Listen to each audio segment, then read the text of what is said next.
I prossimi 260 profughi in arrivo in Veneto verranno accolti in tendopoli in gruppi di 30.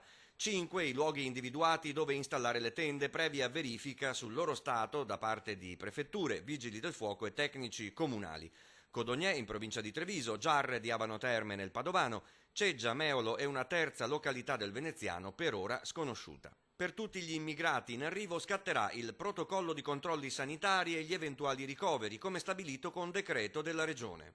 Visto e considerato che il governo pensa di fare delle tendopoli in località dove di fatto ci sono delle discariche a cielo aperto, caserme abbandonate da 30-40 anni dove mai nessuno ci è andato a pulire, non sappiamo neanche quale sia la situazione.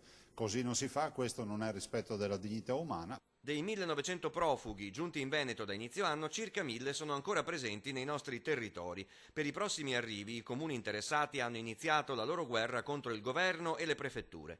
Abano, località turistica, è pronta a chiedere i danni allo Stato. Perché se si associa il nome di una località turistica a un centro di accoglienza non è sicuramente, ben visto.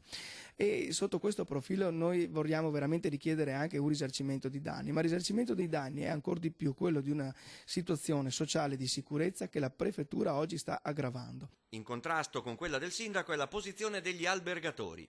Come abbiamo fatto per il terremoto in Emilia, che abbiamo avuto ospiti nei nostri alberghi i nostri cittadini emiliani, siamo pronti a fare la nostra parte. A Ceggia, nel Veneziano, il sindaco solleva un problema logistico legato anche alle condizioni meteorologiche di questa estate. Per quanto riguarda Ceggia posso dire che è una caserma che sta sotto il livello del mare ed è un'area soggetta a meccanizzazione idraulica. A ogni pioggia, ogni volta che piove, l'area va sott'acqua. Trova poco dignitosa una tendopoli nell'ex caserma dell'aeronautica di Giarre anche il sindaco di Abano, Claudio. Va però detto che oltre la recinzione ci sono alcune palazzine a 3 piani che possono contenere fino a 350 posti letto, in stanze singole o doppie con bagno. Da fuori si vede che gli infissi in vetrocamera sono ancora in buono stato, però le prefetture vogliono metterci una tendopoli.